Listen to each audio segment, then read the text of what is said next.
할렐루야, 할렐루야. 2월 18일 사부 예배 오신 여러분들을 주님의 이름으로 환영하고 축복합니다. 모여서 함께 교회 수련회에 참여하였고 흩어져서 일상 가운데 교회 수련회에 참석하신 우리 모든 에바다윗 청년들, 이 시간 특별히 폐의 예배란 이름으로 예배를 드리지만 우리가 매주마다 드리는 또 사부 예배로 연속적인 예배 연속으로 하나님 앞에 예배를 드릴 때 오늘 하루를 살아갈 수 있는 하나님의 말씀, 남아있는 우리 여생을 살아갈 수 있는 능력의 말씀을 받아가시는 저와 여러분 되시기를 주님의 이름으로 축복합니다. 아멘. 얼마 전 설 연휴가 있었습니다. 설 연휴가 금요일부터 있었죠. 금, 토, 또 뭐 주, 월. 짧게는 어떤 지체들은 한 이틀, 길게는 4일 정도, 또 화요일 내지는 수요일까지 더 쉬시는 분들은 한 6일 정도까지 더 쉬는 걸로 압니다. 통을 달아가지고 제가 아는 지체 가운데 또 수련회를 위해서 휴가를 내신 분도 계시고, 짧게는 이틀, 길게는 한 10일, 7일 정도 어떤 우리에게 짧은 휴가 같은 그런 시간들을 보낸 것 같습니다. 여러분들 휴가를 보내면서, 이런 연휴를 보내면서 어떻게 시간의 흐름, 시간 가운데 의미를 찾으셨는지요? 저도 모처럼 금요일 날 교회를 안 나가고 집에 있어 보니까 모처럼 여유가 있었습니다. 항상 저희 아이들은 묻습니다. 아빠 오늘 교회 가는지 안 가는지 물어요. 특별히 요일 개념이 없는 둘째 아이는 주일마다 묻습니다. 교회 가는지 안 가는지. 아빠가 목사라는 걸 알면서도 계속 물어요. 교회 가는지 안 가는지. 별달리 하는 게 없지만 교회 안 간다고 하면 그렇게 좋아합니다. 혹시 넌 크리스찬입니까? 그건 아니죠. 그냥 아빠랑 같이 있고 싶어서 그렇게 좋아하는 것 같습니다. 그렇게 보니까 참 많이 컸더라고요. 뒷모습을 보니까 이제 깜짝 놀랐습니다. 둘째 아이가 어느새 그렇게 많이 컸는지 내복도 많이 헐빈해지고, 항상 어린아이들은 클 것을 예상하고 옷을 입히지 않습니까? 큰 거를 옷을 입고 있으니까 애가 그렇게 많이 또 왜소해 보이고 그렇게 또 크게 보이는 겁니다. 그런 와중 가운데 저희 아내가 저희 아이한테 저희 아이들이 제 머리에 흰머리 보는 거 되게 좋아하거든요. 저는 흰머리 보는 게 별로 안 좋아해요. 왜냐면 제가 정확하게 표현하자면 제가 청년 사역을 본격적으로 하면서 새치가 무척 많아졌습니다. 전에 한번 이제 다른 교회에서 모처럼 만난 권사님이 저보고 울었습니다. 혹시 왜 그렇게 머리가 하얘졌느냐 하면서 막 이제 뭐 거룩한 분노를 하시다가 다시금 돌아오시고 뭐 그랬는데, 아이가 막 이렇게 부러워하는 거예요. 아빠 흰머리 너무 멋있다 라고만 하면서 그 옆에 앉아 있는 저희 아내의 흰머리를 발견한 겁니다. 저는 눈이 별로 좋지 않아서 그런 것도 있겠지만 아내가 사랑스러워서 흰머리가 보이지 않았던 거겠죠. 저희 둘째 아이가 발견하고는 엄마도 흰머리가 있다고 말하니까 괜시리 좀 더 미안해지는 겁니다. 세월이 많이 흐르고 있구나. 저는 제 나이 앞자리만 사자로 바뀐 줄 알았는데 아내도 만으로 해도 사자로 바뀌더라고요. 참 고맙기도 하고 미안하기도 하고 감사하기도 하고 좀 마음도 짠했습니다. 모처럼 이 쉴 수 있는 시간을 보내면서 그런 주위의 사람들을 돌아볼 수 있는 시간도 가졌고, 잠시만아마 좀 더 생각하고 있었던 것은 우리가 함께 내 사랑하는 아내와 가족과 공동체와 사람들과 함께 하나님의 꿈에는 얼마만큼 많이 근접하고 있는지를 또 살펴보게 되었습니다. 모처럼 그런 연휴를 맞이하며 또 오랜만에 그런 친구들이나 지인들 간에 주고받는 덕담들 주고받잖아요. 형식적인 덕담 말고 어떤 꿈을 함께 나누고 함께 달려갔던 그런 어떤 제자들이나 청년들이나 그런 지인들, 어떤 한 지점을 가지고 말할 때 그때 그 지점부터 꿈을 가지고 함께 걸어왔는데 나는 어디까지 와 있었냐고 생각해 본 그런 시기가 있었습니다. 모처럼 쉴 때 말이죠. 사랑하는 에바다윗 청년 여러분, 여러분들께서 하나님께서 주신 그 꿈을 향해서 얼만큼 걸어가고 계십니까? 하나님께서 그 거룩한 순간, 인재의 순간 허락하셨던 그 꿈 가운데 그 꿈을 향하여서 어떻게 노력하고 계십니까? 아니, 혹시 그런 꿈 있습니까? 그리고 그런 꿈들은 누가 어떻게 꾸고 이루는 것일까요? 우리가 계속적으로 살펴보고 있는 이 룻기 말씀은 이 텅 비어져 있던 나오미와 룻의 삶이 자신들의 예상과 계획과는 다른 방법으로 채워져가는 그 축복의 말씀을 우리가 살펴보고 있습니다. 그런데 사람은 그렇습니다. 사람은 떡으로만 살 수 없는 존재입니다. 수련을 통하여서 우리가 마지막 저녁 말씀에 그 떡까지 채우시는 하나님의 은혜를 살펴보면서 이제는 조금 더 나아가서 하나님께서 떡도 채우시지만 궁극적으로 이 나오미와 룻이 살아갈 수 있는 그 꿈을 실현해 주시는 것을 오늘 말씀과 이어지는 말씀을 통해서 살펴볼 것입니다. 오늘 첫 번째 1절부터 2절까지 말씀에서는 꿈을 꾸는 나오미의 모습을 우리는 살펴볼 수 있습니다. 이 나오미와 룻 서로를 향한 이 착한 행동들이 이 베들레헴 온 동네에 소문이 났습니다. 그리고 그 룻의 선대, 나오미의 선대를 보아스도 알고 있어서 보아스가 이 나오미가 룻에게 큰 은혜를 베풀었죠. 이 21리터, 21리터나 되는 양식을 주어갈 수 있는 은혜를 허락해 주셨던 겁니다. 이제 이게 먹을 만도 하고 이제 생존은 좀 덜 걱정하게 되는 그런 시기가 오자 이 시어머니 나오미의 눈에 룻이 보이기 시작했습니다. 이 시어머니 이 나오미의 눈에 비춰진 룻의 모습은 너무나도 젊고 많은 가능성이 있는 그런 여인이었습니다. 비록 모압 출신의 이방 여인이었지만 그런 모압 출신의 이방 여인으로서 이스라엘에 살고 있지만 이스라엘에 살고 태어난 사람보다 하나님을 더 사랑하고 있는 여인. 그리고 그 모든 삶이 그 마음이 너무나 아름답게 정말 이쁘게 보이는 며느리. 그 행실이 마음이 이쁜 룻. 그리고 그 신앙 또한 너무나도 이뻐서 그 신앙과 그 마음과 몸가짐에 대해서 알고 있었던 보아스와 베들레헴 사람들은 룻을 향한 칭찬을 거둘 수 없었습니다.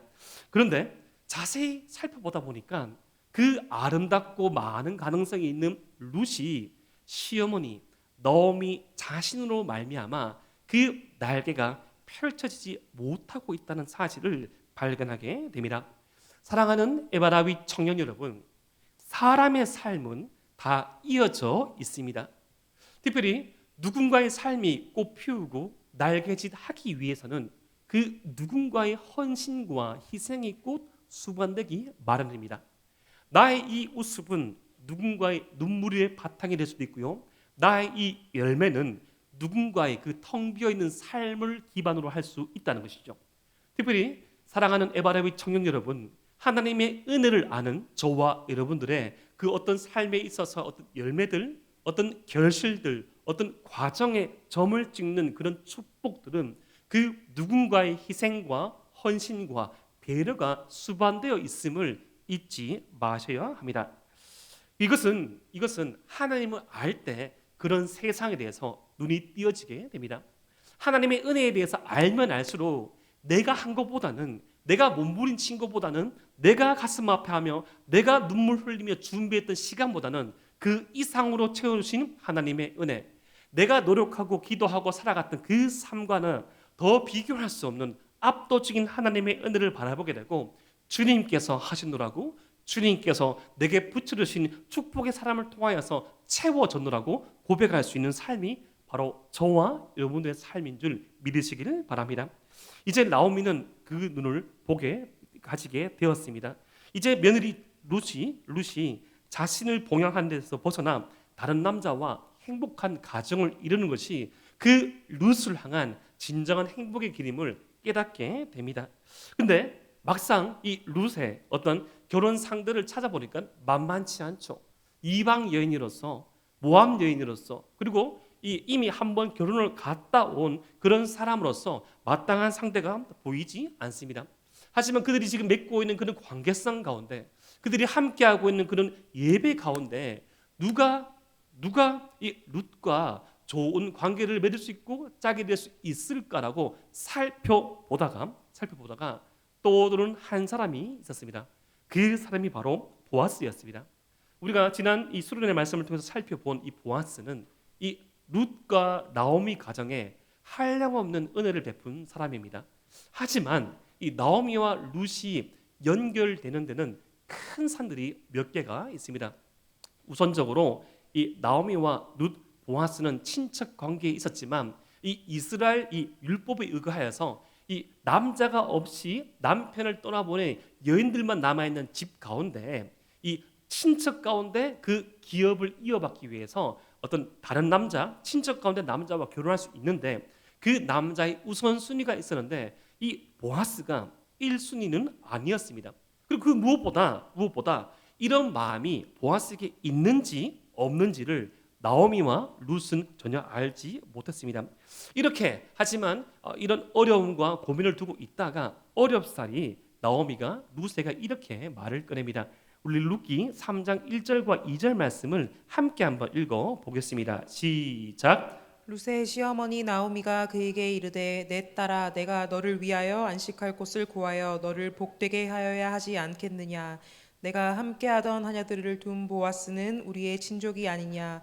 보라 그가 오늘 밤에 타작마당에서 보리를 까불리라. 지금 1절과 2절 말씀 통하여서 나오미는 룻에게 이 보아스가 어떤 사람인지, 보아스를 만나보는 게 어떤지를 소개하고 있습니다. 그런데 사실 나오미가 룻에게 재혼을 권하는 것은 아주 위험한 일입니다. 자기 자신만 생각한다면 자신을 봉양하는 며느리가 옆에 있는 것이 더 좋은 일이지만, 이 나오미는 아무런 경제 능력이 없고 자신을 지킬 만한 능력이 없음에도 불구하고 룻의 미래를 걱정하여서 재혼을 권한 것 자체가 자신의 어떤 행복이나 기득권을 포기하는 행위였습니다. 사랑하는 에바라비 청년 여러분, 이런 사람 우리 주위에 없습니까? 자신의 행복과 안위는 뒤로 두고 타인의 행복과 타인의 안전과 안위를 먼저 생각해 준 사람. 이미 우리가 지난 수련을 통해서 말씀을 통해 살펴봤듯이 나오미는 룻을 생각해 주었고 룻은 나오미를 생각해 주었고, 그렇게 서로를 위하여 주던 이 관계를, 고부 관계를 보아스가 위하여 주었습니다. 사랑하는 에바라비 청년 여러분, 이렇듯 하나님의 공동체, 하나님의 나라는 자기 자신만을 위하는 것이 아니라 서로를 위합니다. 내가 먼저가 아니라 내보다도 나보다도 더 빠른 어떤 안정과 안위와 평안이 필요한 사람이 누구인가를 살펴보는 것이 하나님 나라 공동체의 특징입니다. 그런데 그런 이 하나님 나라의 공동체의 특징 가운데 나오미는 자기 자신을 생각하지만 않고 타인, 이 며느리를 생각하면서 누군가를 위해 그 꿈을 실현시켜 줄 수 있는 방법을 찾아보고 있습니다. 사랑하는 에바라비 청년 여러분, 누가 꿈을 꿀 수 있습니까? 이 시대 가운데 누가 꿈을 꿀 수 있느냐고 했을 때 어떤 상황과 환경과 조건이 되는 사람이 꿈을 꿀 수 있는 것이 아니라, 오늘 말씀이 저와 여러분들에게 보여주는 이 꿈을 꿀 수 있는 사람의 조건은 어느 한 사람의 희생과 결단을 통해 시작됨을 우리는 살펴볼 수 있습니다. 이 희생과 결단이 하나님의 은혜를 향한, 하나님의 은혜에 의한 이 반응이라면 꿈을 꿀 수 있다는 것이죠. 저와 여러분들이 가지고 있던, 품고 있는 꿈을 한번 생각해 보십시오. 누군가의 헌신, 누군가의 결단, 누군가의 희생, 누군가의 기도를 통해서 진정한 그 꿈이 실현됐을 때 나도 행복하고 주님도 기뻐하며 내가 속한 이 관계와 공동체 또한 기뻐할 수 있는 꿈은 누군가의 희생과 결단 위에 출발됨을 생각하시길 바랍니다. 이렇게 이 나오미의 희생과 나오미의 결단으로 말미암아 이 룻과 나오미 사이에 꿈이 생겨났습니다. 이게 뭐죠? 여러분 너무 단순하게 생각한다면 보아스와 결혼하는 꿈이라고 하지만 이것을 좀 더 본질적으로 말씀드린다면 행복해지는 꿈입니다. 여러분, 우리가 행복해지면 안 됩니까? 무슨 또 뜬금없이 행복하니까 또 설렁합니까? 여러분, 성경은 곳곳에서 저와 여러분들이 행복해지기를 원한다고 말씀하십니다. 제가 수련회 때 둘째 날 마지막에 보여드린 이 마태복음 5장의 산상수훈 말씀, 예수님께서 하나님의 백성은 행복한 사람들이라 말씀하시면서 하나님을 의존 하는 그 삶에서부터 출발하여서 그 모든 것들을 영위하고 누릴 수 있는 사람이라고 말씀하셨고, 우리가 지나온 통독의 본문인 신명기 말씀에서도 하나님께서 하나님의 말씀을 이렇게 가까이 주신 이유가 저와 여러분들을 비롯한 이스라엘 모든 백성들이 행복하여지기를 원하셔서 하나님의 말씀이 저 하늘도 아니요 산도 아니요 바다 속도 아니요 우리 마음 가까이 있는 곳에 두셨다고 말씀하셨습니다. 사랑하는 에바라비 청년 여러분, 행복은 하나님과 더불어 살아가는 이 행복은 주님께서 우리에게 진정 원하시는 것입니다. 그런데 이 행복을 이룰 수 있는 꿈은 누가 이룰 수 있습니까? 그냥 생각만 하여서, 망상만 하여서, 꿈을 꾼다고만 하여서 그 꿈은 이루어지지 않습니다. 지금 이 시대야말로 여러분들 어떤 희망이나 소망에 대해서 대단히 이야기하기 힘듭니다. 저는 청년들을 만나서 이렇게 신방을 하고 이야기를 들어봤을 때 시간이 지나면 지날수록 희망과 소망과 바람에 대한 이야기를 하는 청년들이 줄어듦을 봅니다. 그것은 무엇을 반증합니까? 그만큼 더 현실이 각박하다는 것이죠. 그런데 그런 와중에 소망과 희망과 바람과 그것들이 합쳐져 있는 그것이 이루어질 때 자신도 진정으로 기뻐할 수 있지만 하나님께서 기뻐하시는 비전을 품은 청년들의 이야기를 듣곤 합니다. 좀 되게 조심스럽죠. 그 이야기를 들을 때 조심스럽게 듣습니다.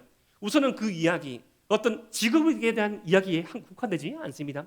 내가 목사님 어떠한 삶을 살고 싶습니다. 어떠한 길을 걷고 싶습니다. 어떠한 예배자로 살고 싶고요. 어떠한 가정을 이루고요. 어떠한 삶의 방향을 살겠습니다라는 그 비전들은 참 꾸는 것이 참 귀하고 소중한 일이지만 자신이 품은 그 비전과 꿈을 향해서 나아가는 것이 더 소중하고 필요한 줄 믿으시길 바랍니다. 꿈을 꾸는 것 자체가 어렵지만 꿈을 꾸었을 때 비전을 가졌을 때 그것을 향하여서 나아갈 수 있는 나아가기 위한 몸부림이 필요합니다. 지금 나오미는 행복해지는 꿈을 꾸고 있고 룻 또한 행복해지는 꿈을 꾸고 있으며 그 나오미는 며느리 룻이 보아스와 만나기를 생각하고 있습니다. 아무리 생각만 한들 룻과 보아스는 만날 가망성이 도무지 없습니다. 한 손으로 손뼉은 칠 수 없는 것이지요. 여러분 혼자만 하는 사랑은 없습니다. 나오미가 룻에게 어떻게 이 보아스에게 마음을 전달할지를 이렇게 설명합니다. 룻기 3장 3절 말씀을 함께 한번 읽어봅시다. 시작. 그런즉 너는 목욕하고 기름을 바르고 의복을 입고 타작마당에 내려가서 그 사람이 먹고 마시기를 다하기까지는 그에게 보이지 말고. 여기서 목욕, 기름, 의복은 룻이 할 수 있는 최선의 노력을 의미합니다. 여러분 지금 단순히 나오미가 어떤 중매쟁이로서 이 자신의 가문에 들어왔을 때 유력한 자 보아스를 이 룻과 세결혼 시켜가지고 어떤 재산을 노리겠다, 자신의 노를 준비하겠다 이런 단순한 어떤 야망으로서 나오는 청은 절대로 아닙니다. 우리가 계속적으로 룻기 말씀을 살펴볼 테지만 지금 나오미와 룻은 하나님의 백성들에게 허락하신 기업 물을 자가 끊어져 버린 이 집안 가운데 하나님의 말씀으로 허락하신 그 틀 안에서 어떻게 하나님께서 이 한 집안에게 한 개인에게 허락하신 기업이 끊어지지 않고 상속받을 수 있는가? 단순한 땅의 문제, 밭의 문제가 아니라 하나님께서 한 개인에게 허락하신 그 꿈과 비전을 어떻게 성취해 나가는가를 룻기 말씀이 보여주는데 지금 나오미는 그 꿈을 품고 있고 그 꿈을 이루기 위하여서 지금 룻에게 할 수 있는 최선의 방법을 말해줍니다. 목욕을 하고 기름을 바르고 의복을 갈아입으라. 지금 이 이민을 온 다시금 이민을 온 룻에게 얼마만큼 옷이 많겠습니까? 드레스룸에 가서 따라다다다 하면서 버튼 탁 누르면 다다다다다 하면서 봄, 여름, 가을, 겨울 그 중에서도 봄, 중 다 있겠습니까? 기껏 많아봤자 옷이 한두 벌밖에 없겠죠. 지금 하지만 맨날 일할 때 입는 노동복 말고 정갈하게 보일 수 있는 그런 옷, 정갈한 몸가짐을 위해서 깨끗하게 씻고 또 이 여인으로서의 그런 아름다움을 극대화할 수 있는 기름까지 바르고 이 지금 이미 호감을 가지고 있는 룻에게 너에게 호감을 가질 수 있는 보아스에게 만날 수 있는 어떤 과정들을 설명해 줍니다. 저는 종종 우리 공동체에서는 전혀 그렇게 만나보지 못했지만 자신의 외모와 매력에는 전혀 관심이 없고 이성 교제에만 관심이 있는 청년을 만난 적이 있습니다. 오해하지 마십시오. 저희 공동체는 없습니다. 대단히 근자감 혹시 아십니까? 근자감을 가진 지체들이 있는데 저희 공동체는 없어요. 저희 공동체는 건강한 자존감이 있을 뿐이죠. 근데 도무지 가끔씩 봤을 때 저 머리를 언제 감았을까라는 지체들이 있어요. 그 기름이 엘라스틴 기름이 아니라 씻지 않아서 나오는 그런 기름들. 때로는 이제 스티븐 잡스가 아닌데 맨날 똑같은 옷을 입고 다니시는 그런 분들. 이렇게 화려하라 옷을 사입으라 그런 말이 아니에요. 예를 들어서 이성 교제를 하고 싶으면 그 이성의 어떤 호감과 매력을 누릴 수 있는 외모도 가꾸는 게 필요하겠고 하나님의 청년이면 그 무엇보다 하나님을 향하는 바른 마음가짐 건강한 신앙 자세를 가지고도 괜찮겠고 이 자신 스스로 관리해야죠. 이분 저분 다 좋아한다 다 표현해놓고 하나만 걸려라 그런 태도로 사람을 만나서는 안 되죠. 사람을 두고 마음에 드는 분이 있으면 신중하게 고민하고 또 곧 기도하고 고민하다가 자연스러운 만남 가운데, 아니면 진짜 오늘 말씀이 나오는 이 룻과 나오미처럼 어떤 정당한 과정을 통해서 상대방이 부담스럽지 않고 받아들일 수 있는 방법으로 어필을 하든지, 그러한 방법들이 있는데 너무나 무례하게 대시하고, 대시해서 안 받아주면 막 삐져버리고, 이 사람이 나의 대시를 받아주지 않았다 소문내버리고. 저희 공동체 없습니다. 오해하지 마십시오. 종종 저는 그게 맞습니다. 되게 당혹스럽더라고요.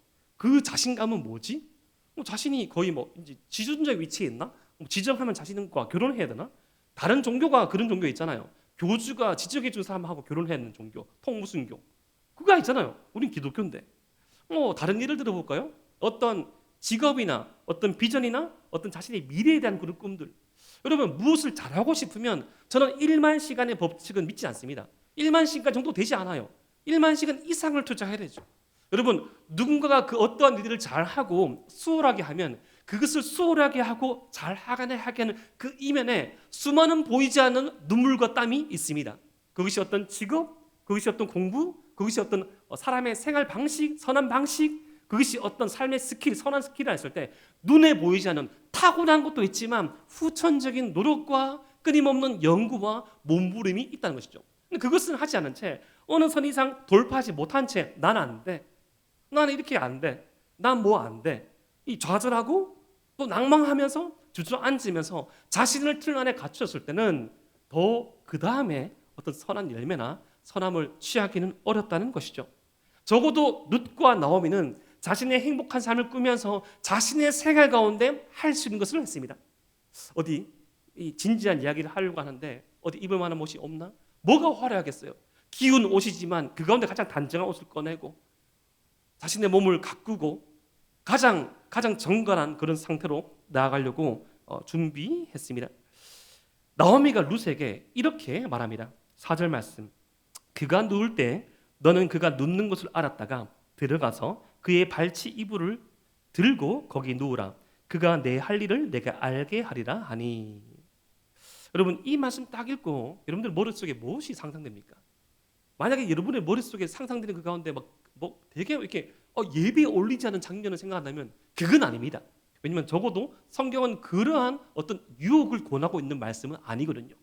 뒤에 이어져 있는 룻기 말씀을 읽어보면 우리가 알 수 있지만 지금 나오미는 며느리 룻에게 이 하나님의 율법, 하나님의 말씀을 지키는 공동체 안에서 하나님께서 용인하는, 하나님께서 허락하시는 그 방법 가운데 서로의 어떤 호감과 매력을 어필하는 정상적인 과정을 설명해주고 있는 것입니다. 예를 들어서 어느 집안과 집안 사이에 소개팅을 하고, 소개팅이 아니라 누군가의 호감을 표현하고자 할 때 그 사람이 있는 곳, 그 사람이 출연하는 곳에 가야겠죠. 우연을 가장하여서 뭔가 말을 할 때라도 거기 가 있어야지 말을 하죠. 예를 들어서 수성구청역에 내려서 항상 출근하는데 만천역에 내린 들 만날 수 있습니까? 지금 나오미가 하는 말은 그 말입니다. 지금 보아스와 만날 수 있는 그 가능성, 하나님의 말씀 안에서 유혹을 하라 그런 말씀이 아니라 우리 집안 가운데, 그리고 너에게도 마음이 있는데 그 마음을 표현할 수 있는 그 일들을 할 수 있는 루트들을 설명해 주고 있는 것이죠. 사랑하는 에바다윗 청년 여러분, 그런데 이 말씀은 또 반대로 생각하면 대단히 위험합니다.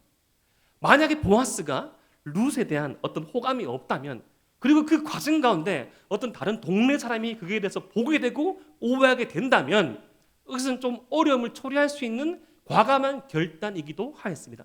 하지만 과감한 결단이 필요하였지만 나오미는 하나님의 말씀 안에서 떳떳하였기에, 룻 또한 하나님의 말씀 안에서 떳떳하였기에 그 하나님의 언약 백성으로서의 그 삶의 루트 가운데 이 선택한 삶의 길이었고, 그리고 이것은 자신의 행복을 위하여서 할 수 있는 선택이었기에 그 행복을 선택할 수 있는 행동을 시작하는 결단을 내립니다.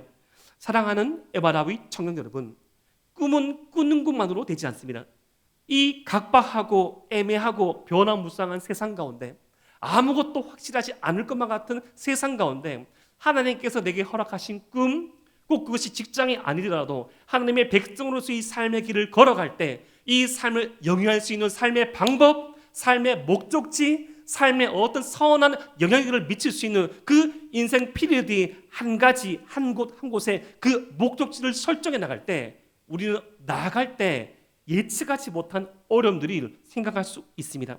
하지만 그 꿈을 위하여서 우리가 준비해야 할 것은 꿈을 위해 무엇을 준비해야 하는가 하면 그 꿈을 믿고 나갈 때 그 꿈을 이루시는 하나님을 믿고 한 걸음 내딛는 것이 중요합니다. 내가 운전면허증을 따야겠다.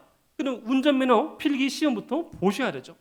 내가 어떠한 분야로 가야겠다. 그 분야에 누가 있는지, 그 분야에서 선한 영향을 미치는 사람이 어떤 분이 있는지, 그 분야에서 일을 하려면 어떠한 루트를 파고 들어가는지를 알아야 됩니다. 그리고 그것을 알아본 후 공부하고 준비하고 기다리면서 그 모든 꿈의 원 설계자이신 하나님께 대물으면서 하나님께 기도하면서 내 인생의 항로를 조정할 수 있고 내 인생의 항로의 힘을 받을 수 있는 주의 말씀을 묵상하고 기도하고 나갈 때 꿈을 위한 한 걸음 한 걸음이 내딛어지는 것입니다. 적어도 나오미와 룻이 나오미의 삶을 보고 하나님의 헤세드의 은혜, 전혀 베풀 용의가 없고 조건이 없지만 힘을 가진 강자가 그 약자에게 흘러보낸 하나님의 은혜, 선대, 헤세드를 보고 나오미의 하나님이 나의 하나님이 되고 싶다는 그 비전과 꿈을 가지고 모압을 버리고 베들레헴에 왔는데, 그렇게 온 룻 또한 자신의 삶이 아니라 지금 나오미의 시어머니와 함께 행복해 줄 수 있는 그 삶을 꿈꾸다가 자신도 호감이 있고 자신도 어쩌면 사랑할 수 있는 보아스를 향한 그 시어머니 나오미의 제안을 룻이 어떻게 받아들이고 있습니까? 룻기 3장 5절 말씀. 룻이 시어머니에게 이르되 어머니의 말씀대로 내가 다 행하리이다 하니라. 아멘. 지금 이것은 어떤 명령, 이것은 어떤 강압의 의사가 아니라 룻도 본 것이죠. 자신이 밭에서 떨어진 이 밀 이삭을 줍고 있는데 뻔히 눈에 다 보이잖아요. 남자가 하는 행동은 눈에 보이거든요.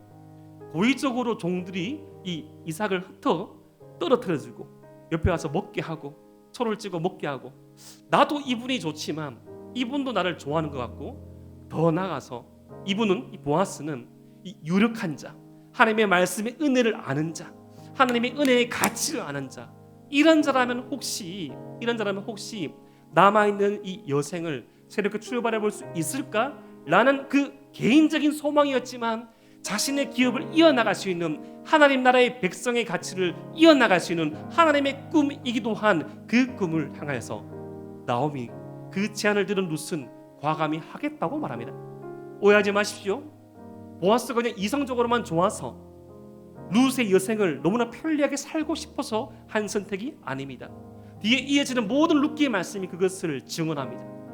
하나님의 은혜 가운데 고민하고 하나님의 은혜 가운데 그 말씀을 붙잡고 한 걸음 한 걸음 걸어 나오면서 자신의 조국을 버리고 이 타향인 베들레헴에 와서 이대로 인생이 끝날 수 있을 것만 같았고 힘들 수 있었던 그 순간에 자신이 할 수 있는 것, 떨어진 밀 이삭을 주워 나갔다가 그 시어머니를 도와주려고 나갔던 그 선대의 삶 가운데 하나님께서 또 다른 만남을 허락하시고 그 만남 가운데 내가 할 수 있는 것, 나의 마음을 표현하겠다고 결심하고 나아가는 한 걸음. 누가 꿈을 이룰 수 있습니까? 바로 꿈을 향해 한 걸음 내딛는 사람입니다. 꿈을 향해 한 걸음 내딛는 사람.